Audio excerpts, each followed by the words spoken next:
CBSE class 10th और 12th का compartment exam का जो सर्कुलर है वो जारी हो गया है। जी हां, आप सही सुन रहे हैं। और सीबीएसई ने इस सर्कुलर में आपको सारी जानकारी दी है कि जो कंपार्टमेंट एग्जाम है इसके फॉर्म कब से भरे जाएंगे, जो आपका फीस है, फीस स्ट्रक्चर क्या रहेगा, एग्जाम किस दिन होगा, आपको सारी जानकारी दी गई है क्लास 10th और 12th की। आपको मैं बता दूं, ये जो सर्कुलर है ये रेगुलर स्टूडेंट और प्राइवेट स्टूडेंट दोनों के लिए आया है। और आज की वीडियो में मैं चाहे आप रेगुलर स्टूडेंट हो या फिर आप प्राइवेट स्टूडेंट हो, दोनों को बताऊंगी। तो देखो सर्कुलर में क्या दे रखा है। सर्कुलर में ये दे रखा है सबसे पहली बात तो कि देखो जो क्लास 12th का स्टूडेंट है ना, उसको इस साल वो एक ही सब्जेक्ट में का फॉर्म फिल कर सकता है। समझ गए आप? जो क्लास 12th का बच्चा है वो एक ही सब्जेक्ट का कंपार्टमेंट के एग्जाम का फॉर्म फिल कर सकता है। और बात करें क्लास 10th की तो वो मैक्सिमम 2 सब्जेक्ट का कंपार्टमेंट का एग्जाम का फॉर्म फिल कर सकता है।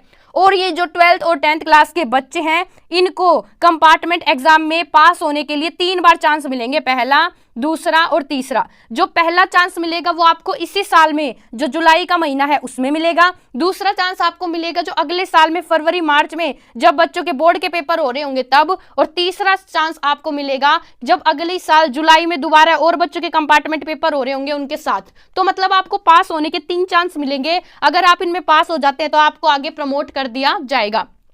अब यहाँ पे देखो और क्या चीजें लिखी हुई हैं, तो मैं आपको यहाँ पे सारी चीजें यहाँ पे 1 बाय 1 बताती मैं चलूंगी। ठीक है, यहाँ पे देखो ये चीज लिखी हुई है कि जो क्लास 12th है उसमें सिर्फ आप एक ही सब्जेक्ट का पेपर दे सकते हो, और जो क्लास 10th के बच्चे हैं वो 2 ही सब्जेक्ट का पेपर दे सकते हैं कंपार्टमेंट एग्जाम में।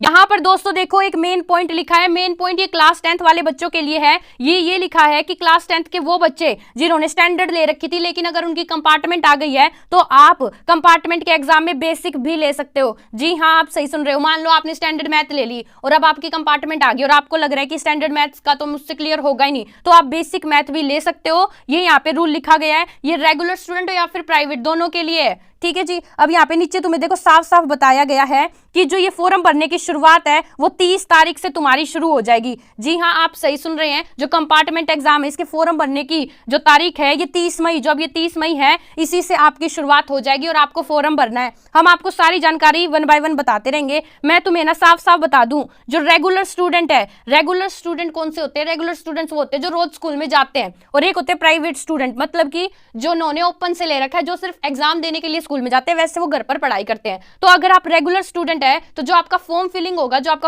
होगा वो आपका स्कूल वाले करेंगे। ध्यान से सुन लो, आपको फॉर्म फिल करने की जरूरत नहीं है। जो रेगुलर वाले बच्चे हैं उनको फॉर्म भरने की जरूरत नहीं है। जो स्कूल वाले हैं उनको जाके उनको कहना है कि हमें हमारी इसमें कंपार्टमेंट आई हुई है और हमें ये वाला फॉर्म फिल करना है, तुम्हारा स्कूल वाले करेंगे। और जो प्राइवेट स्टूडेंट है उनको क्या करना पड़ेगा? उनको फॉर्म फिलिंग करना पड़ेगा। और फॉर्म फिलिंग कैसे होगी आपकी कंपार्टमेंट एग्जाम की, इस पे हम एक डेडिकेटेड वीडियो बनाएंगे। आप उसके लिए हमारे चैनल को सब्सक्राइब कर सकते हैं ताकि वो वीडियो आते ही आपको पता चल जाए। हम 30 तारीख को ही डाल देंगे, ठीक है? तो आपको पता चल जाएगी और फिर आप अपना फॉर्म फिल कर सकते हैं। अब नीचे देखते हैं और इसमें क्या इंपॉर्टेंट जानकारी आई हुई है। तो ये यहीं पे यही आई हुई है कि है ना, क्या होगा कि जो ये है क्लास, जो रेगुलर वाले स्टूडेंट है वो तो अपना स्कूल में जाके करवा के आएंगे फॉर्म फिलिंग, और जो प्राइवेट वाले स्टूडेंट है उनको फॉर्म फिल करना पड़ेगा, जो कि हम आपको बताएंगे। अब नीचे देखिए आप, हम आपको बताते हैं और कोई इंपॉर्टेंट जानकारी। चलो यहाँ पे अब देखते हैं वो कि आपका पेपर कब होगा। तो यहाँ पे देखो आपको ये तो समझ में आ गया कि फॉर्म आपको कैसे भरना है। अब मेन बात आती है आपका पेपर कब होगा।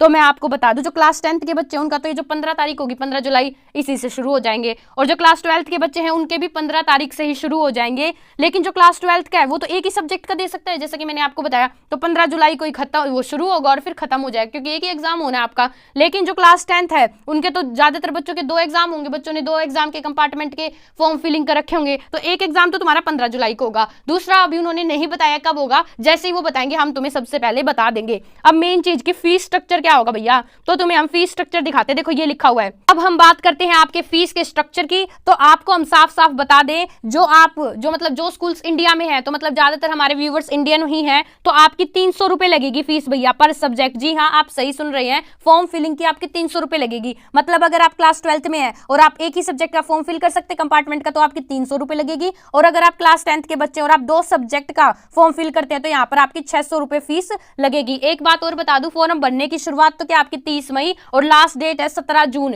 मतलब 30 मई से 17 जून के अंदर अंदर आपको फॉर्म फिल कर लेना है। अगर आप उसके बाद फीस कट करते हो तो 2000 रुपए का फाइन है। जी हाँ, आप सही सुन रहे हैं। और मैं नहीं चाहती आपका 2000 रुपए का फाइन लगे, इसलिए जो आपकी डेट है उसके बीच में ही आपको फॉर्म फिलिंग कर लेनी है। जो रेगुलर वाले स्टूडेंट उनको तो करने की जरूरत नहीं है, वो तो स्कूल में जाएंगे सीधे पैसे लेके कि हमारा कंपार्टमेंट का एग्जाम फॉर्म फिल करो। और जो बच्चे बच गए प्राइवेट वाले, उनके लिए हम जो फॉर्म की एक डेडिकेटेड वीडियो बनाई देंगे, तो आपको टेंशन लेने की जरूरत नहीं है। और बात मैंने देखो तुम्हें सारी बता दी कि फॉर्म फिल कैसे होगा, तुम्हें ये बता दी पेपर जो तुम्हारा शुरू है वो तुम्हारा शुरू है 15 जुलाई से, है ना, चाहे वो रेगुलर हो, प्राइवेट हो, क्लास 10 हो, क्लास 12 हो, तुम्हारे 15 जुलाई से पेपर शुरू है। तुम्हें फीस स्ट्रक्चर बता दिया कि तुम्हारी 300 रुपए लगेगी पर सब्जेक्ट। ठीक है जी, आई होप तुम्हें सब कुछ समझ में आया होगा। मैंने तुम्हें ये भी बताया कि जो क्लास 10 के बच्चे जिन्होंने एडवांस ले रखी थी और उनकी कंपार्टमेंट आगे तो बेसिक भी ले सकते हैं। अगर तुम्हें वीडियो अच्छी लगी तो वीडियो को लाइक करें और ऐसे ही मोर इन्फॉर्मेटिव वीडियोस के लिए आप चैनल को सब्सक्राइब कर सकते हैं। हम आप तक सीबीएसई की जितनी भी अपडेट है वो सारी अप टू डेट आपको करने की कोशिश करते हैं, लाने की कोशिश करते हैं। आज के लिए बस इतना ही, धन्यवाद।